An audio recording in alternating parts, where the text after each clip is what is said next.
Tips, tricks, hacks, I don't care what you call them. In my shop, they make my life easier, so I'm all about it. I'm going to share 10 of my favorite shop hacks with you right now.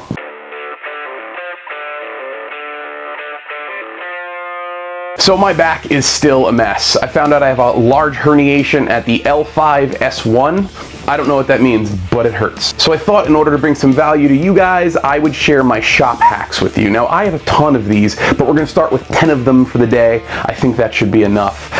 There's not gonna be a lot of fancy editing. There's not gonna be a lot of that. Actually, I'm even gonna take my apron off because it's just too hot in my shop right now.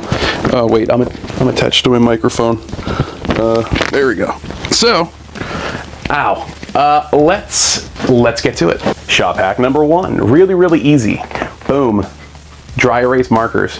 Dry erase markers. I don't know if you can see those.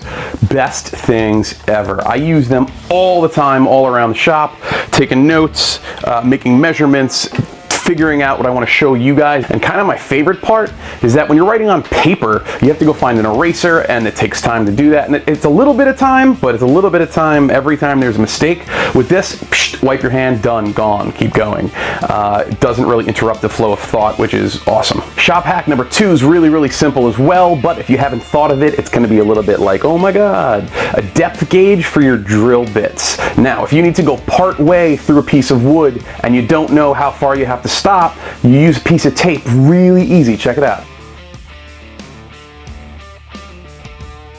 The next shop tip actually deals with gluing wood together. Most of the time when you go to glue 2 pieces of wood together and you put the glue in the center, they slide when you try to clamp them. Really easy fix for that, but we gotta go to the kitchen first.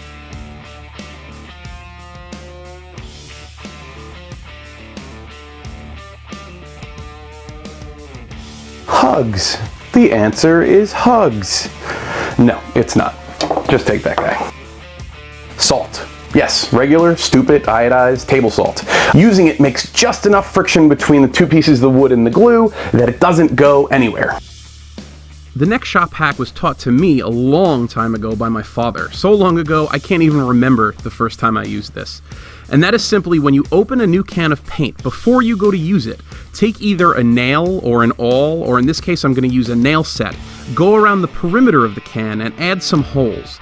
That way when you go to use the paint and you clean off your brush on the side of the paint can, that paint goes back into the can as opposed to rolling down the side or collecting around the rim, keeping your project nice and neat.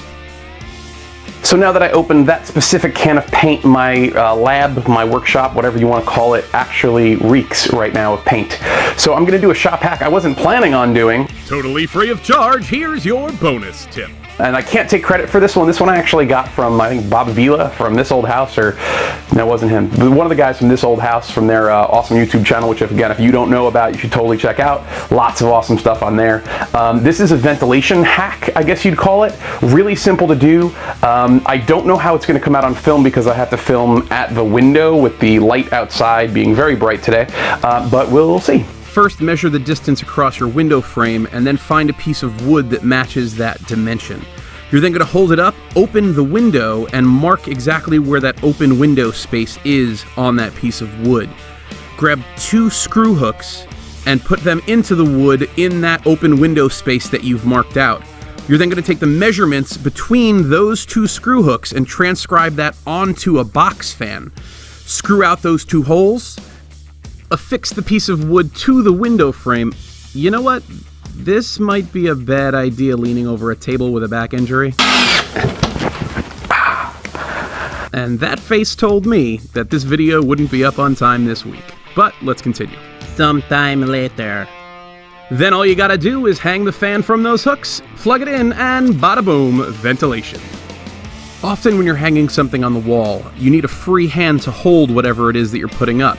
So instead of having all the screws in your hands, you can put a magnet on your drill to hold all of those screws for you, and it works great.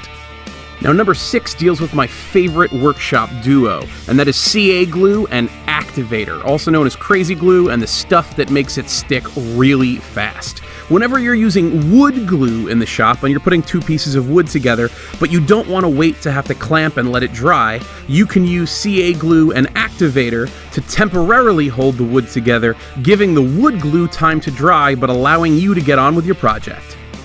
In order to get perfect 90-degree holes into a piece of wood, most people use a drill press. But if you don't have one, there's a great shop hack that can show you how to drill directly straight into a piece of wood. The first thing you do is take a right angle straight edge or a square and draw a 90-degree line to the side of a piece of wood. Then using that line that you've drawn to calibrate one direction, and the wood itself to calibrate the other direction, as long as you keep them in line with both of those, you'll get a straight hole every time. Number 8 is a really simple hack that I have used a ton.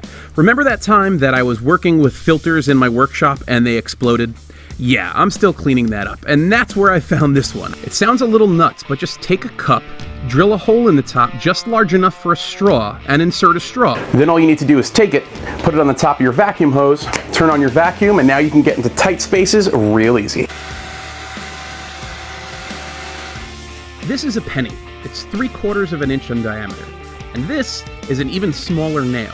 Now, while most of us don't use nails this small, the principle of what I'm going to show you works the same way. There is no way I can drive this nail into a piece of wood while holding it in my fingers without smashing my hand. Now, if I take a pair of pliers and I hold this, I can put it into the wood without any issue at all. The last of the tips, tricks, and hacks I'd love to share with you today starts by driving 2 screws into the back of your workshop door. Then taking 2 magnets, putting them on a bottle opener, and putting that on the back of your door as well. So what's the point of this hack? Really easy. When you're done with all this work, it's time for soda. And you'll always know where your bottle opener is to open one. Do they even make soda in glass containers? No? Well, whatever.